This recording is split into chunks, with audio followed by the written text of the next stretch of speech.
Continuamos nuestra tertulia de Descubriendo el siglo XXI y quiero volver a repetir un saludo cordial a toda nuestra audiencia que llega hasta Argentina, allá al fondo del mapa, por allá abajo, se conectan con nosotros, llegamos creo que también a Japón y llegamos a la puerta de la esquina, como aquel que dice, especialmente nuestros hermanos privados de libertad.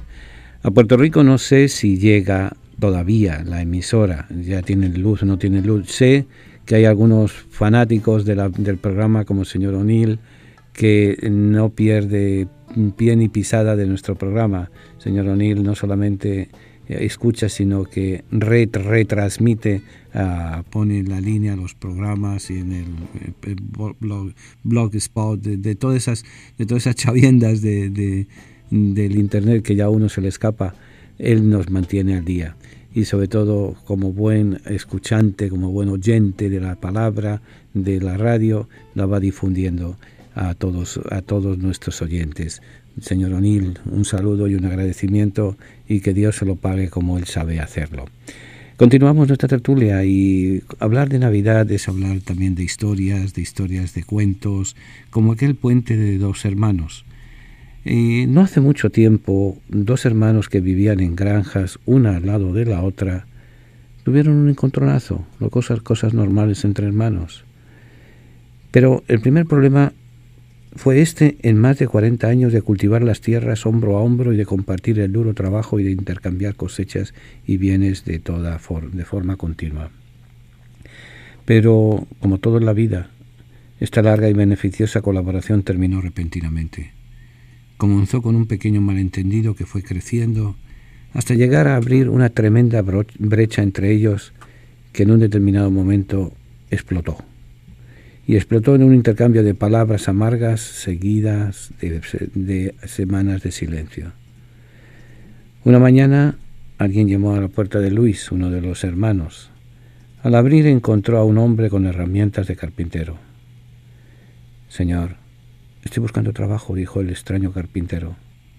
«Quizás usted tenga algunas pequeñas reparaciones aquí en su casa o en su granja.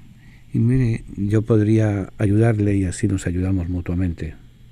«Sí», dijo Luis, «tengo un trabajo muy especial para usted.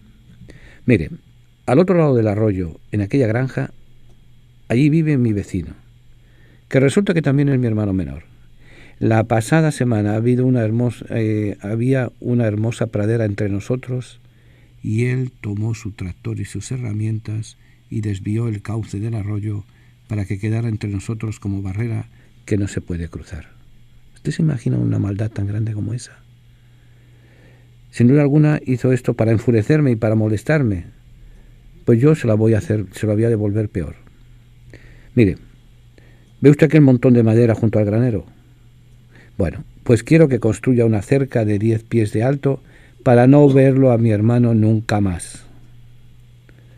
El carpintero le dijo: «Señor, creo que comprendo la situación. Pero bueno, muéstreme dónde está la madera, los clavos y las herramientas y trataré de hacerle el trabajo que lo dejará satisfecho».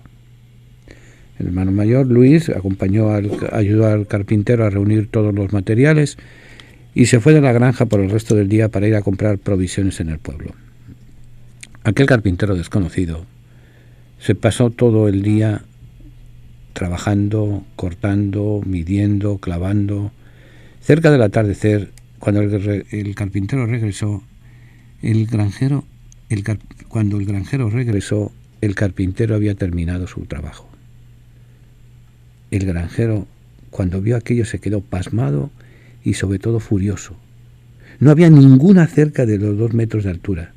En su lugar había un puente que unía las dos granjas a través del arroyo. Ciertamente, así entre nosotros era una obra de arte. Pero entonces, mientras estaba listo para caerle encima a golpes y a regañarle, vio que su hermano menor vino desde la granja cruzando el puente, abrazó a su hermano con los ojos llenos de lágrimas y le dijo: «Hermano, eres un gran hombre por construir este hermoso puente después de lo que te he hecho. Gracias y perdóname». En silencio, el carpintero guardó sus herramientas y se dispuso a marchar, cuando Luis, el hermano que le había contratado, gritó: «Oiga, no se vaya, espere, quédese, tengo muchos proyectos para usted». Pero el carpintero ni volvió la cabeza, siguió caminando y se perdió en la lontanía del bosque. Meses después llegaron las Navidades. Por primera vez fueron los dos hermanos juntos a la celebración de la misa en la parroquia del pueblo. ¿Cuál fue su sorpresa cuando se fijaron en la imagen de José y el niño y se dieron cuenta que no era otro que el carpintero que les había hecho el puente? Dios y el hombre estaban separados por un abismo, pero como el carpintero, Jesús en la cruz se ofreció como puente. Tú no tienes que hacer nada, el puente ya está ahí. Cruzarlo y recibiremos el abrazo restaurador de Dios en Navidad, en todo encuentro con el Señor.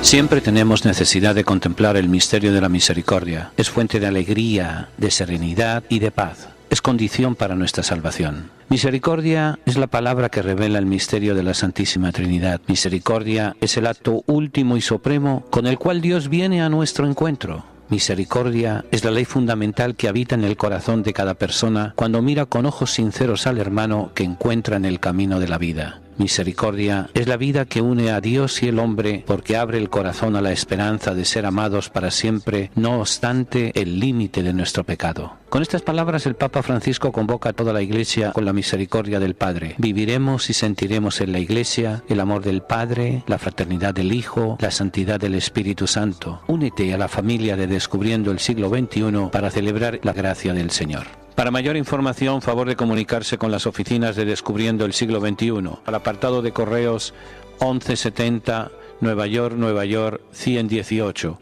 o a nuestro teléfono 212-244-4778. Estamos para servirles y para ayudarles.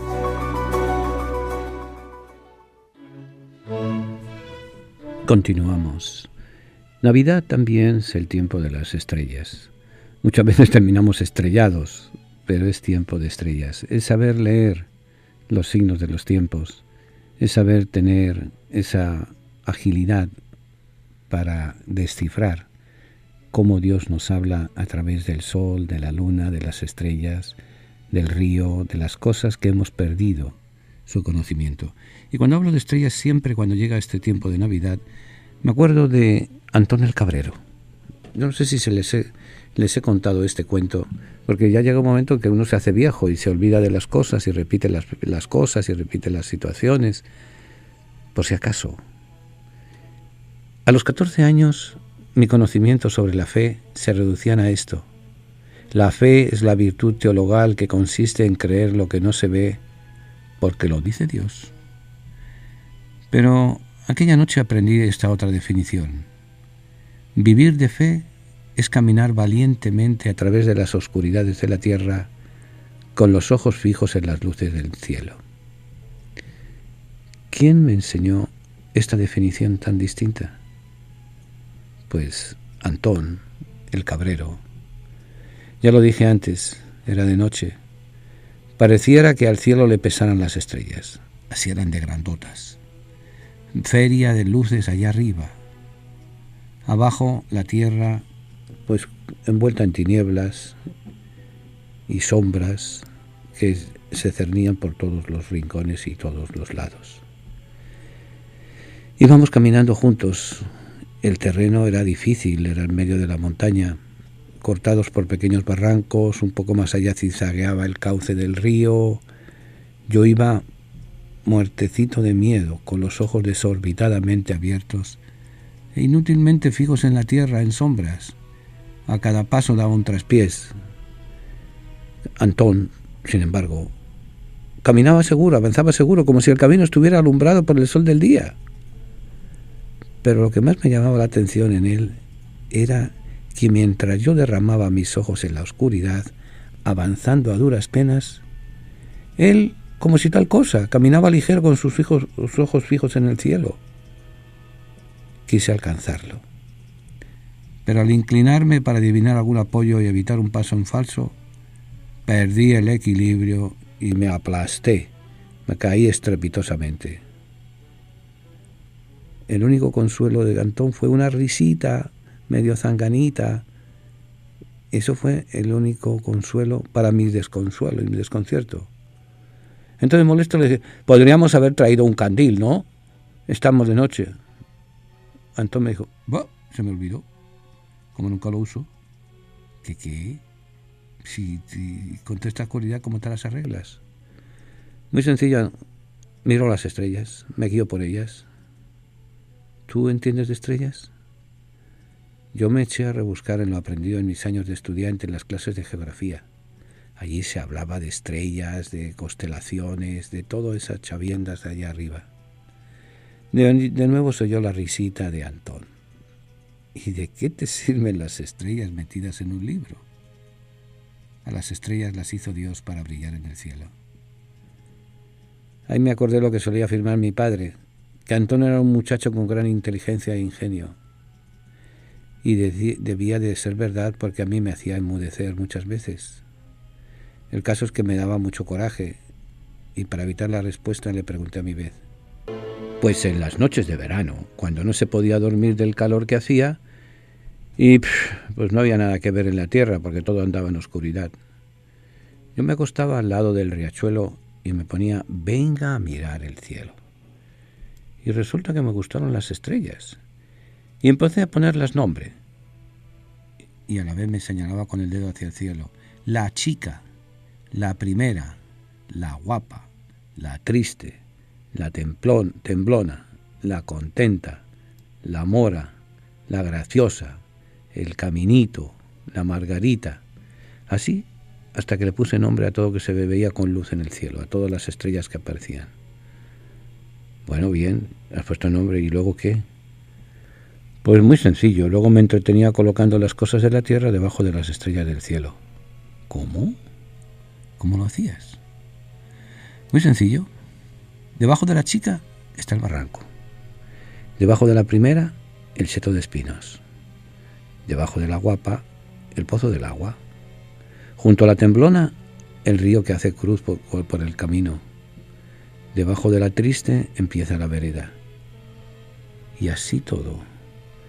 Yo sabía que a cada palmo de la tierra que pisaba correspondía a un palmo del cielo que me cubría. En un momento dado a mí me empezó a gustar el lenguaje de Antón, pero por supuesto no me daba por vencido. Y cuando está nublado, dime una cosa, ¿cómo tú haces? De nuevo se oyó una risita callada. Y a mí qué me importan los nublados si me sé de memoria el cielo.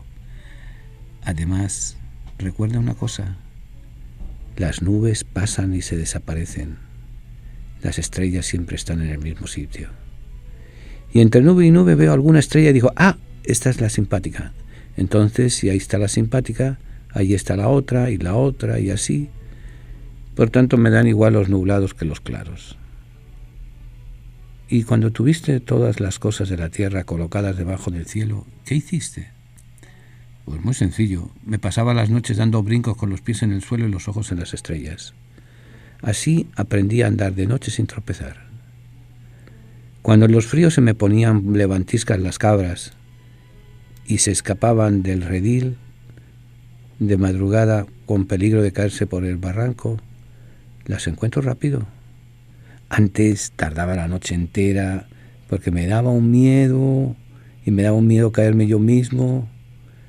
Pero ahora, desde que miro al cielo, fíjate, sería capaz de dar la vuelta al mundo sin un tropezón. Todo consiste en saber mirar para arriba y en dejarse llevar por las estrellas. ¡Ea, vamos!, me dijo Antón, poniendo su mano sobre la mía. Tiró de mí y los dos echamos a correr en la oscuridad sin un solo resbalón. Él con los ojos en el cielo como quien ve lo invisible. Yo con mis ojos en los suyos donde se reflejaban la contenta, la mora, la temblona. Y me pareció que el cielo estaba pendiente de aquellos ojazos, que los ángeles nos llevaban en sus palmas para que nuestros pies no tropezaran. Todo consiste en mirar para arriba. Y en un momento dado me pareció que detrás de las cortinas de estrellas sonreía Dios. Luego crecí, me fui a la universidad, me fui del pueblo en definitiva. Y vinieron las circunstancias difíciles de la vida, los días negros y los senderos en sombras. Quiso Dios que se despertaran en mí aquellas palabras de Antón, las cuales habían permanecido muy dentro de mí. Y eran: yo sabía que a cada palmo de la tierra que pisaba correspondía un palmo de cielo que me cubría. Y a mí que me importan los nublados si me sé todo el cielo de memoria. Además, las nubes pasan y las estrellas se quedan. Todo consiste en mirar hacia arriba y dejarse guiar por las estrellas. Y de la misma manera que aquella noche me hice fuerte y eché a correr a través de las tinieblas, así he seguido haciendo, buscar a Dios siguiendo las estrellas, mirando al cielo, como hicieron 3 oscuros hombres de Oriente buscando la luz de salvación en Belén, en una pequeña aldea donde había muchos pastores, como Antón.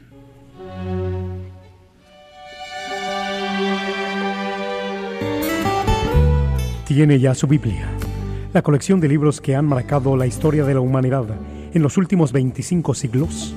Si aún no posee una Biblia, nosotros podemos ofrecérsela a un precio módico, tanto en inglés como en español, o incluso bilingüe. Para precios y ediciones, favor de llamar a Descubriendo el Siglo XXI, 212-244-4778, 212-244-4778, o visite nuestra página de internet www.descubriendoelsiglo21.com, sección de tienda. Es probable que usted haya oído hablar de Jerusalén, no digamos de Belén o de Cafarnaún, ciudades que guardan el recuerdo de la vida y la predicación de Jesús. Pero ¿sabe qué? También está en Petra, la ciudad rosada en Jordania donde vivió San Pablo, o el Monte Nebo, desde donde Moisés contempla la tierra prometida y muere. ¿Sabe qué? Que le invito a que me acompañe a visitar estos lugares esparcidos por el mapa de la Tierra Santa. Voy a salir para allá entre el 18 de febrero y el 3 de marzo, o sea, para el año que viene. Voy a recorrer todos estos lugares. Va a ser una peregrinación especial, pero si quiere recibir más información, llame a mi oficina al 212-244-4778. Repito, llame a mi oficina al 212-244-4778 o escriba al P.O. Box 1170, New York, New York 118 para recibir más información. Repito, P.O. Box 1170 1170, Nueva York, Nueva York 118, y recibirá información de esta fascinante aventura de recorrer los caminos de la Biblia. Caminante no hay camino, se hace camino al andar. Continuamos nuestra tertulia y continuamos hablando del mundo del Nuevo Testamento, cosa que ya habíamos comenzado la semana pasada. Ese mundo tan fascinante y tan actual que nos va a presentar ese contexto en el cual nace el mundo de Jesús. Él no cayó de una estrella, él vino a participar en toda nuestra historia humana. La población de Palestina en la época de Jesús puede haber sido de aproximadamente 1 millón de personas. Los judíos no formaban un grupo religioso, político y unido. Cuando me refiero a religioso y político, porque ambos aspectos son inconfundibles y son indivisibles muchas veces. En este sentido, los judíos se habían dividido en muchos grupos. Miren, a finales del siglo I de la era actual, la sociedad judía estaba compuesta por 4 grandes grupos. El grupo primero de los fariseos, el segundo los saduceos, el tercero los herodianos y el cuarto los maestros de la ley. Hay autores incluso que hablan de un quinto grupo, los seguidores del pescador, o los seguidores del camino, así se le llamaba en los primeros siglos del cristianismo. Hasta bien entrado el siglo IV no se les va a permitir ser legales, entre comillas. Es a finales del siglo I, nos recuerda el libro de los Hechos de los Apóstoles, creo que es, cuando se les empieza a llamar cristianos, seguidores del ungido. Recuerden que Cristo, Christos, es una palabra griega que significa ungido, untado, embadurnado, ungido, punto. Y el ungido es el Christos, y el seguidor del Christos es el cristiano, que es el único grupo que va a sobrevivir después de la revolución de Bar Kokhba. El primer grupo, los fariseos, eran un grupo más que político, un grupo religioso. Defendían la estricta obediencia de la ley de Moisés, de las tradiciones y de la piedad popular. Representaban el grupo con más autoridad entre el pueblo. Ahora, precisamente porque observaban la ley, se permitían el lujo de ser influyentes y participar en la dirección política. Cuando hay el primer intento de destruir la identidad judía, que fue en el año 70, con la destrucción del templo, fue el grupo que predominó entre los judíos. ¿Por qué? Porque ellos sostuvieron la idea de que la vida eterna, el libre albedrío y la providencia estaban en peligro con el mundo romano, porque ellos eran los que habían sobrevivido, los que habían logrado mantener las tradiciones de Yahvé. Total, de cuando se funda el grupo a cuando llega el momento de Jesús, ha llovido mucho agua. Ha pasado, como dicen los romanos, mucha agua por debajo de los puentes del Tíber, porque era un grupo sincero, un grupo honesto, pero se corrompió. Y no tienen reparo en en convertir la ley de Dios en cosas que se hacen, pero no en el espíritu que se vive. Y van a ser el azote de Jesús y de Jesús contra ellos. Porque Jesús, una de las cosas que va a pedir es sinceridad. Si usted cree, crea. Si no cree, no crea, no sea hipócrita. Y ellos lo que hacen es aparentar que se cumple la ley, la hacen consistir en hacer cosas. Hasta el punto de que son los que se van a inventar de los 10 mandamientos, 613 mandamientos. Porque hay un mandamiento y un precepto para todo en la vida. Hacían cosas. El grupo se asociaba con los sacerdotes y con el Sanedrín y con el Tribunal Judicial israelí. Tenían una peculiaridad muy importante. Negaban la vida futura y la existencia de ángeles y de espíritus. Obviamente, cuando cayó Jerusalén, desaparecieron como ratas. O sea, para ellos, dame de comer y se acabó. El mundo termina el día que se acaba. ¿Qué eternidades, ni ángeles, ni cosas por el estilo? Al pan pan y al vino vino. O sea, esto es lo que se toca, esto es lo que existe, y tantos años vivo, al tanto. Ese era. Y fíjense que es interesante que el grupo estaba formado en gran parte por la alta aristocracia sacerdotal, que habían dejado el ministerio sacerdotal porque ya habían terminado, habían concluido. Recuerden que la participación, el que era sacerdote, no era con lo estricto que tenemos hoy en día en las iglesias, tanto en las iglesias protestantes como en las iglesias católicas, la iglesia ortodoxa. No, había periodos en los cuales uno se podía retirar tranquilamente, pero este grupo de los saduceos en gran parte estaba formado por miembros del Sanedrín, del tribunal eclesiástico, por así decir, formado por clérigos en el mundo judío. Ahora, eso sí, no eran muertos de hambre, eran de la aristocracia. También desaparecieron con la caída de Jerusalén. Un grupo pequeño también, pero con mucha fuerza, eran los herodianos, los partidarios de Herodes, y luego el otro, creo que lo conversábamos hace unos días, el grupo de los esenios. Los esenios no se mencionan en el Nuevo Testamento abiertamente, o sea, con su nombre y apellidos, pero hay muchos indicios de la presencia entre ellos.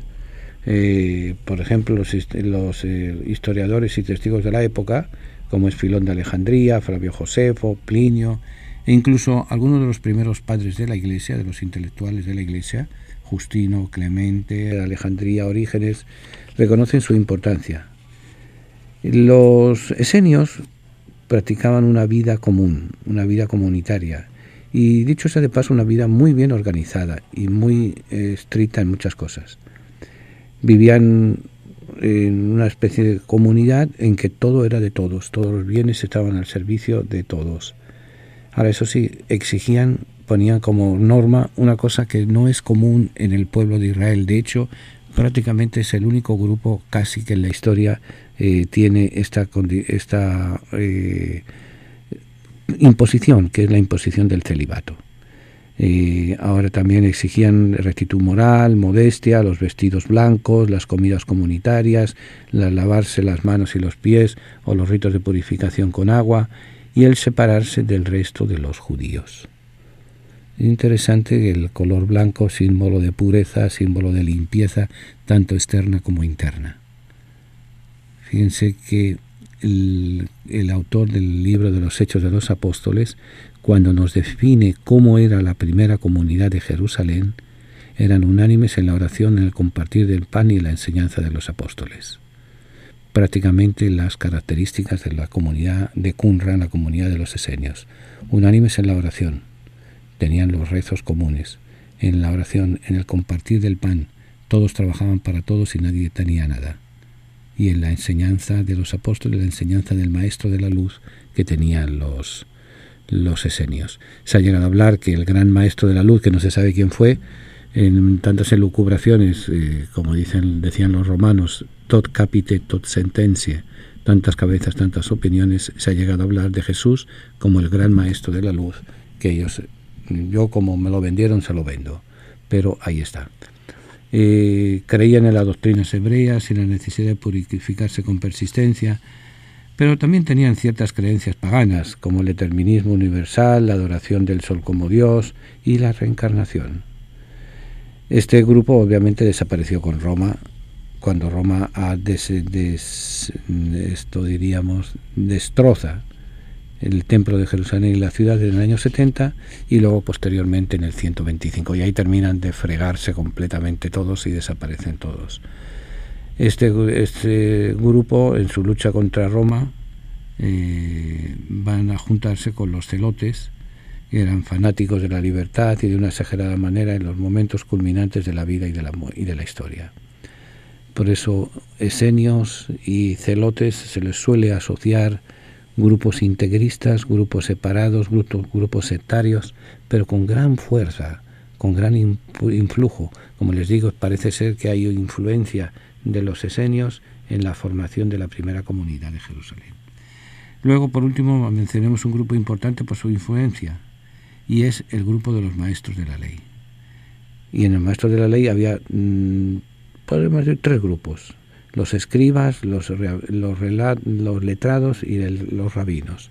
El escriba es aquel que escribía. Eso nos denota que, por ejemplo, sabía leer y escribir.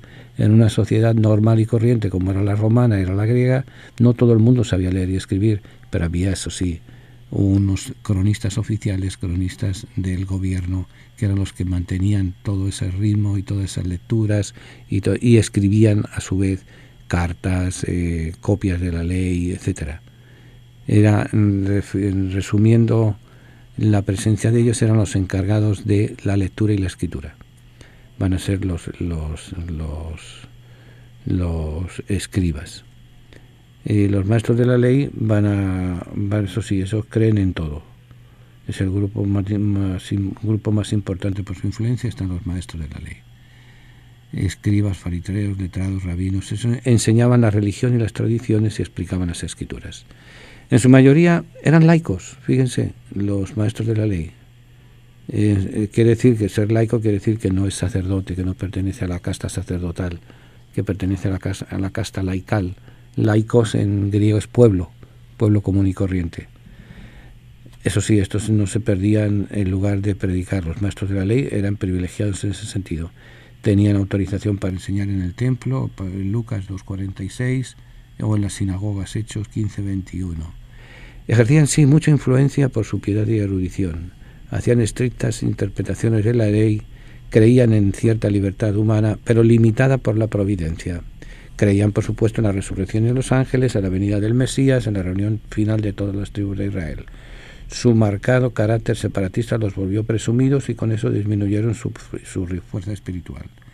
Junto a los fariseos va a ser el grupo que se va a oponer fuertemente a Jesús. Sus enseñanzas se conservaron en la llamada literatura rabínica, escrita después del Nuevo Testamento. Como vemos, después hay dos acontecimientos religiosos importantes en el siglo I de la era actual. Uno hacia el año 33, que es la destrucción de la masacre que acaba con Jesús, y el otro va a ser El otro acontecimiento va a ser la caída de Jerusalén con todo lo que ello implica.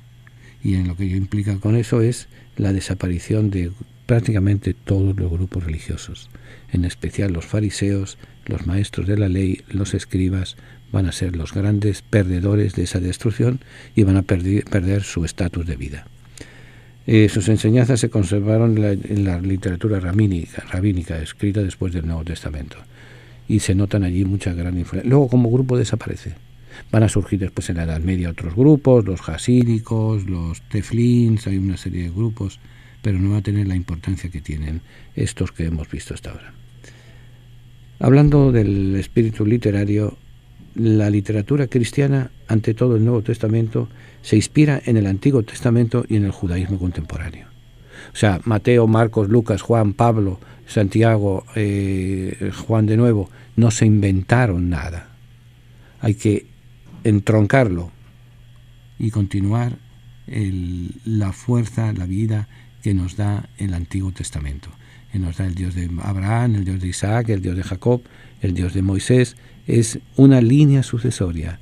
El Antiguo Testamento nos habla del profeta que ha de llegar y nos presenta la actitud que tienen los seguidores, los posibles seguidores. No, como dirían, no way Charlie, no van para ningún lado.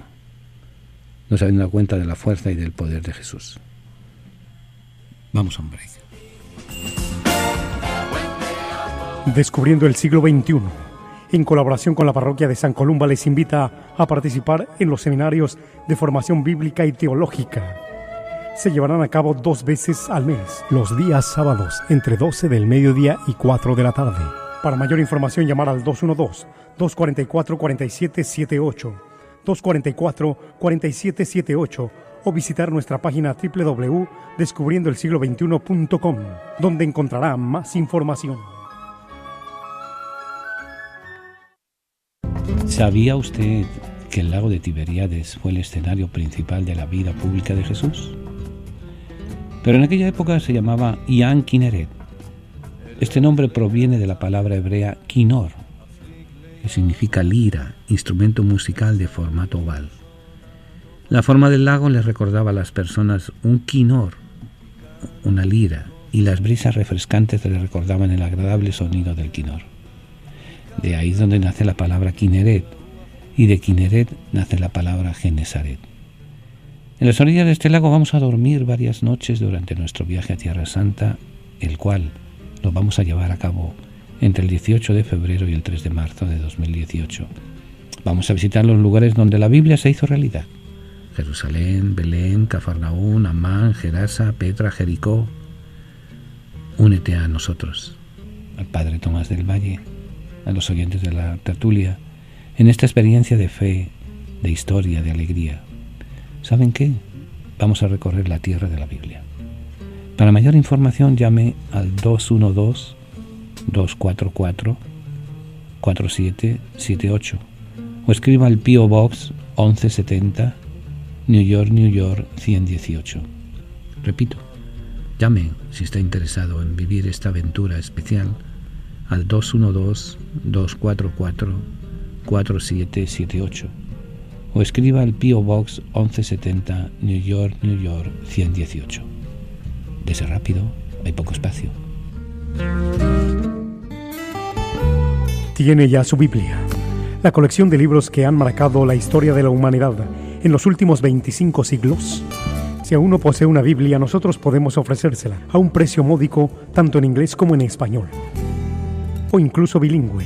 Para precios y ediciones, favor de llamar a Descubriendo el Siglo XXI, 212-244-4778, 212-244-4778, o visite nuestra página de internet www.descubriendoelsiglo21.com, sección de tienda.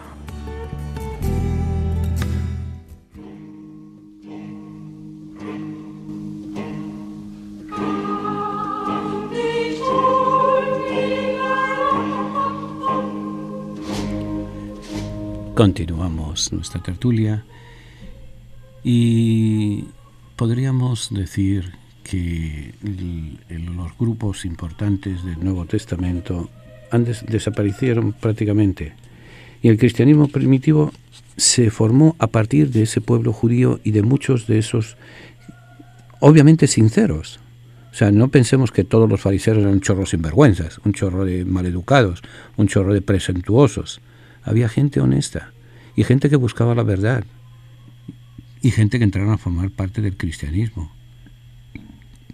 Y de ellos se van nutriendo poco a poco en las primeras manadas, por así decir, de cristianos.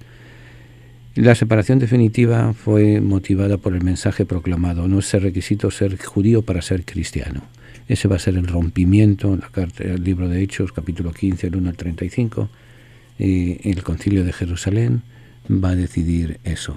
Ser cristiano no se necesita ser primero judío y después cristiano. Por tanto, estos grupos van a aparecer en su momento dentro de la historia y dentro de la influencia cristiana. Muchas personas que no eran judías se integraron a la Iglesia y contribuyeron a la separación. Esa separación de judíos y de cristianos era de esperarse de todas formas, pues la fe en Jesús, el Hijo de Dios, existía porque con su vida, muerte, resurrección, presencia y actuación subsiguiente se ha realizado un acontecimiento totalmente nuevo. Es la nueva creación. Además de este nuevo acontecimiento, se transmitió como formas literarias nuevas como los evangelios y con la transformación de formas tradicionales como las cartas. O sea, para que nos entendamos, el núcleo primero de seguidores de Jesús eran judíos. Pedro, Pablo, Santiago, todos los discípulos eran judíos. María era judía, José era judío. Llega un momento con Pablo en que se da cuenta de la profundidad del mensaje y primero lo persigue y después se da cuenta que está escrito, está predicado, está presentado, llamémoslo como lo queramos, para todo hombre y mujer, no importando la raíz de... Obviamente el núcleo primero, por eso le damos la importancia de muchas tradiciones, el núcleo primero es judío, pero el núcleo siguiente va a ser gentil, la gens, gentil viene de gens, la gente, el pueblo. Y se van a dar casos, como es el caso de la Comunidad de Roma, que está formada esta comunidad, que no es que haya roto, es que se ha formado sin necesidad de ser judía, rompe con el judaísmo, los que estaban con ellos, pero se va a expandir en la capital del mundo, que era la capital de Roma, la ciudad de Roma. Y ahí, entonces, ¿cómo nos va a llegar ese mensaje? A través de dos grandes documentos. A través de los evangelios, género literario que no era desconocido para la época, género literario que era bastante común, las buenas nuevas del emperador Vespasiano, las buenas nuevas del emperador Octavio, las buenas nuevas del emperador, buenas nuevas evangelios, la buena nueva de Jesús de Nazaret. O sea, era un género literario. Y luego las cartas a sus discípulos y demás que van llenándose, que van haciendo presencia y nos están dando constancia de la predicación del Evangelio. O sea, podríamos decir, y lo hacen a través de dos vehículos, la cultura y estructura de servicio latina, romana, con la mentalidad y el lenguaje griego. Se conjuntan el grupo organizado de Roma, con todas sus estructuras de vías de camino, de lugares de predicación, de teatros, de anfiteatros y demás, pero la parte intelectual la va a dar la cultura griega, hasta el punto de que el mensaje de Jesús fue predicado en arameo y en hebreo, pero nos ha llegado en griego, porque era la lengua franca, la lengua común, y por eso hay que tenerlos muy en cuenta. Tiene ya su Biblia, la colección de libros que han marcado la historia de la humanidad en los últimos 25 siglos. Si aún no posee una Biblia, nosotros podemos ofrecérsela a un precio módico, tanto en inglés como en español, o incluso bilingüe. Para precios y ediciones, favor de llamar a Descubriendo el Siglo XXI, 212-244-4778, 212-244-4778, o visite nuestra página de internet www.descubriendoelsiglo21.com, sección de tienda. Descubriendo el Siglo XXI, en colaboración con la Parroquia de San Columba, les invita a participar en los seminarios de formación bíblica y teológica. se llevarán a cabo 2 veces al mes, los días sábados, entre 12 del mediodía y 4 de la tarde. Para mayor información, llamar al 212-244-4778, 244-4778, o visitar nuestra página www.descubriendoelsiglo21.com, donde encontrará más información.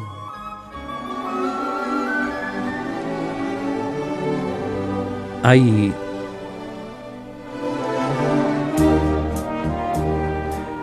hombres y mujeres cuya vida marca para bien de todos la historia de la humanidad. Hay hombres y mujeres cuya vida se convierte en un estandarte para la vida de todos.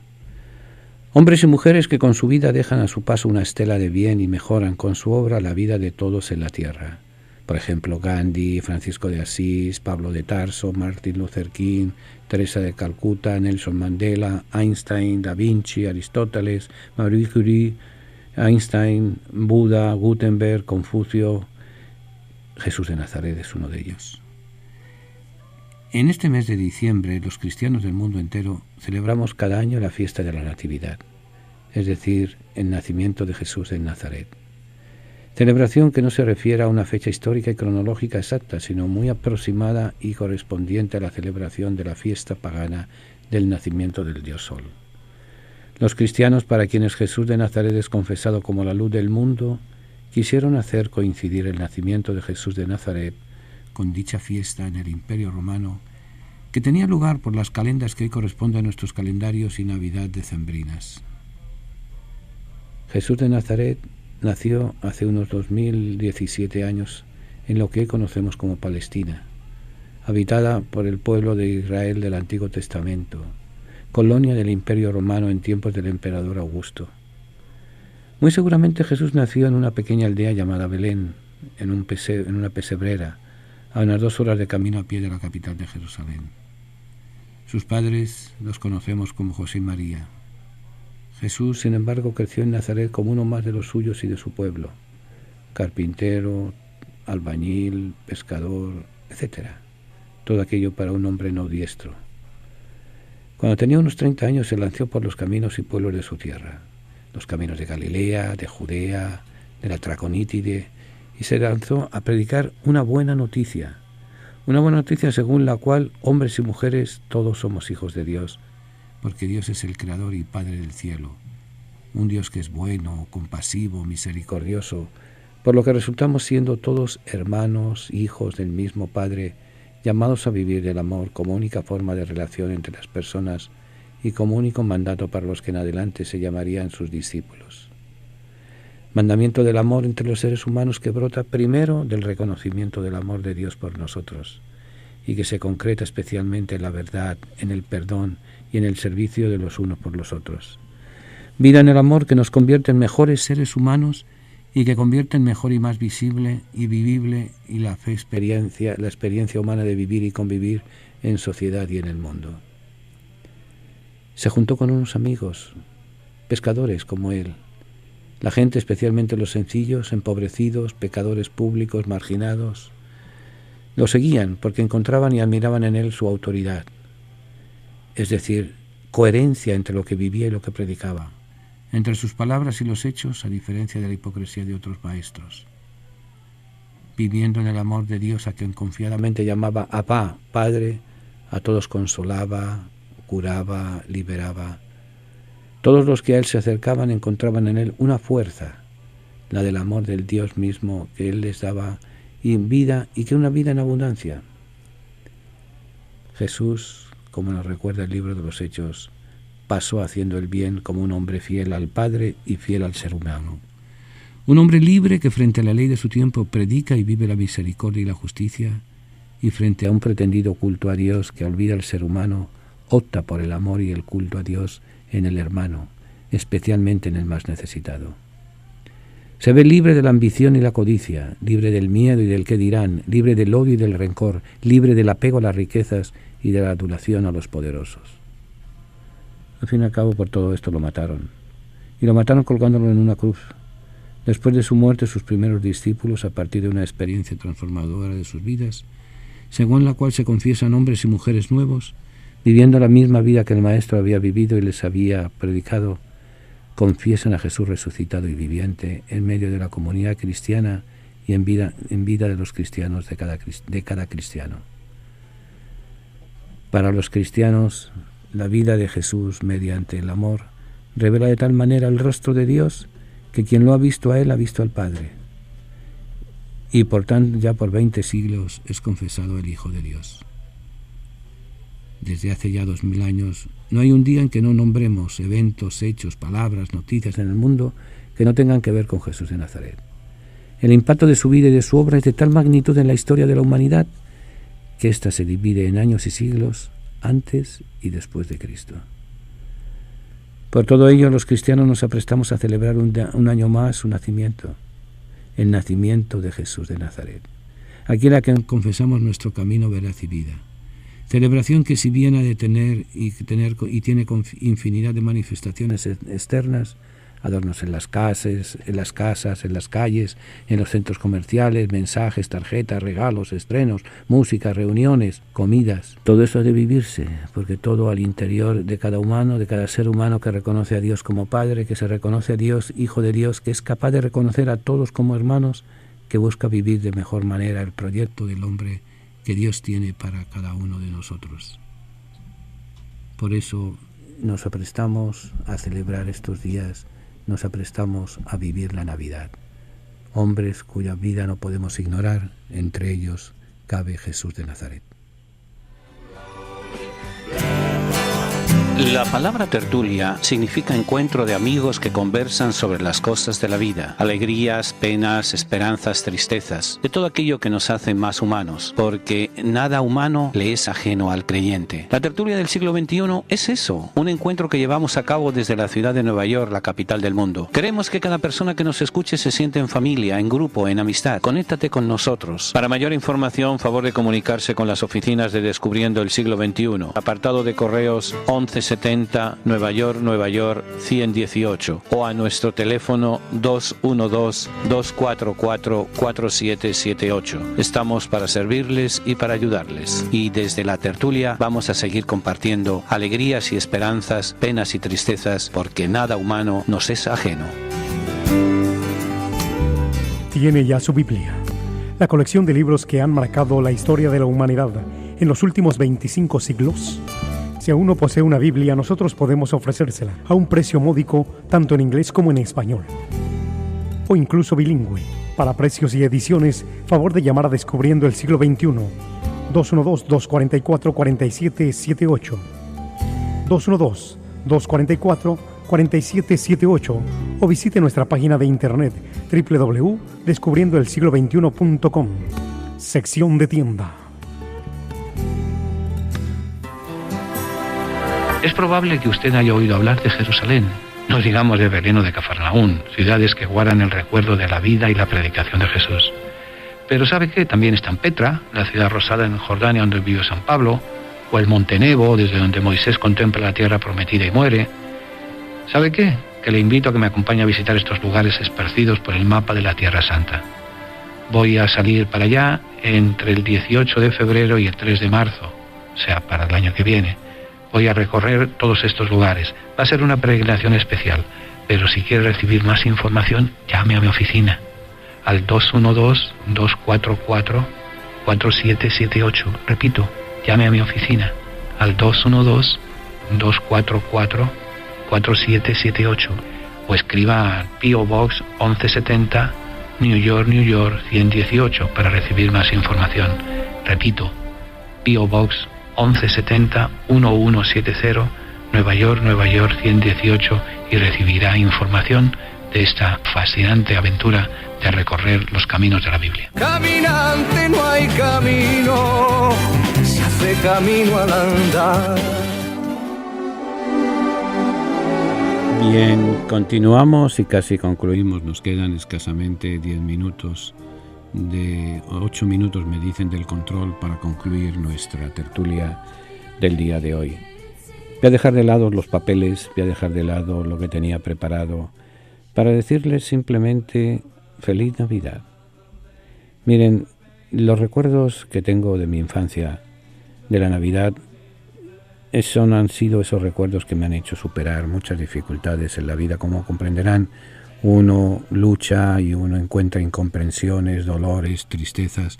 También uno encuentra alegrías, uno encuentra amigos sinceros. Y todos siempre se resumen y vienen a concluirse en la Navidad. La Navidad es ese tiempo del año. Yo siempre aprendí, creo que se lo dije en ocasiones anteriores, que Navidad puede ser cualquier día del año. Y yo lo he experimentado así. En estos días va a haber mucho descartado, como dice el Papa Francisco. O sea, aquello que eliminamos, aquel que no queremos que se siente en nuestra mesa porque nos cae mal, porque hemos tenido una discusión, porque por zanganadas, como dirían en Puerto Rico. Queremos escoger nuestros hermanos, queremos escoger nuestros prójimos, queremos escoger aquel que nos cae bien. Y nos olvidamos que a lo mejor los que caemos mal somos nosotros. Nos olvidamos de que el otro es un ser humano con sus alegrías y con sus penas, con sus tristezas y sus esperanzas.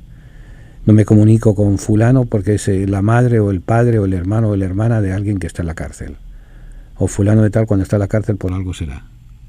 Y así un montón de cosas. Navidad lo que nos recuerda es que no podemos hacer acepción de personas. No podemos juzgar a las personas con una etiqueta. No podemos, por otro lado, tampoco no podemos celebrar la Navidad comprando, bebiendo, comiendo. No. Navidad es algo mucho más sencillo que eso. La Navidad de 1989 para mí fue muy importante porque fue la primera Navidad que celebré en Belén. Era un día de fiesta más, además coincidía aquel año con Hanukkah, y un día más de fiesta, pero sobre todo un día más de sencillez. Todo, gracias a Dios, todo el revolú y todo el compraventa y demás, todo eso se quedó aquí en Nueva York. Allí se vivía el espíritu ahí comprendí que el espíritu de la Navidad es acercarse a alguien, es compartir con alguien, es dar la mano a alguien, aunque sepamos que quizás nunca más los volvamos a ver. En estos días son días de alegría, pero también días de mucha tristeza.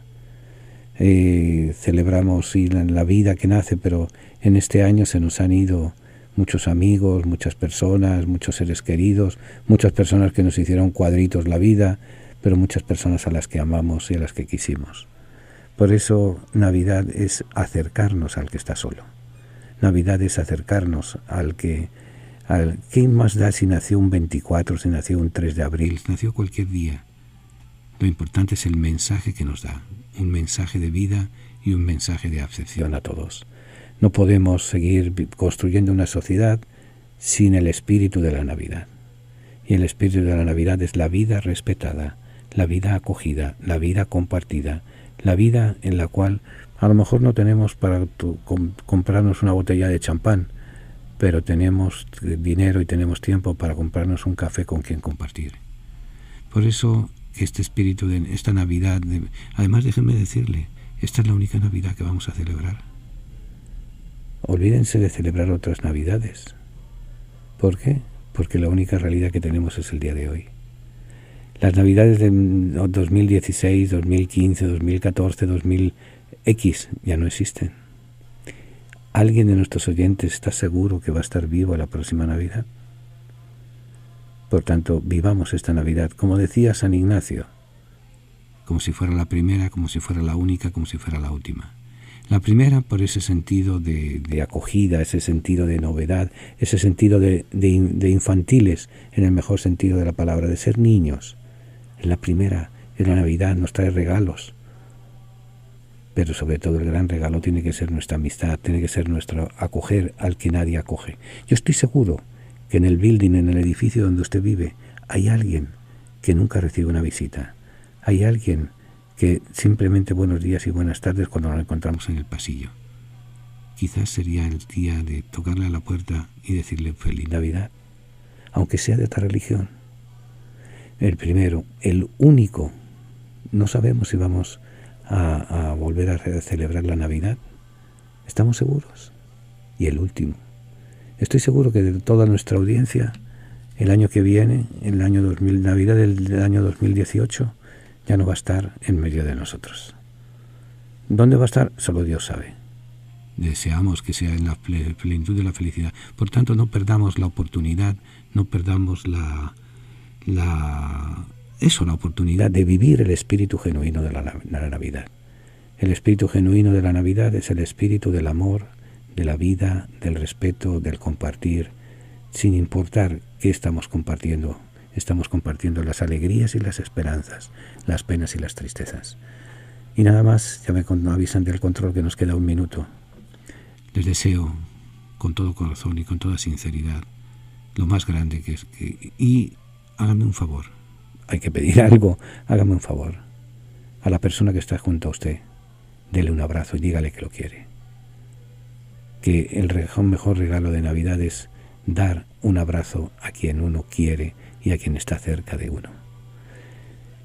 Noches de paz, noche de amor, todo eso lo cantamos, pero no cantemos, actuemos, démonos un abrazo. Feliz Navidad y próspero Año Nuevo, es lo que nos deseamos, que así sea para todos. Que la bendición de Dios nos caiga sobre todos, nos bendiga en esta Navidad, deseándonos la paz, el amor y la alegría. Feliz Navidad para todos.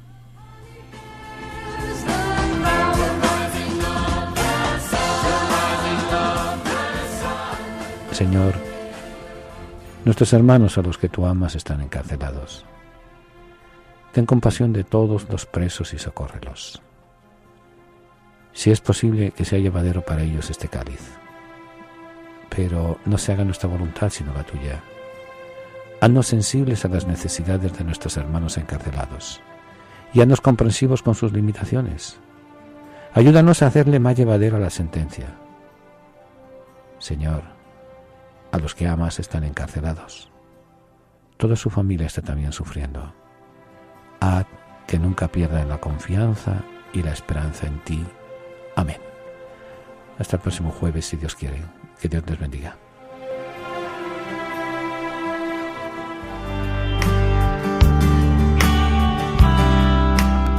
Ha escuchado el programa La Tertulia. Si desea copia de este programa, comuníquese con nuestras oficinas al 212-244-4778. Se sugiere un donativo para gastos de envío.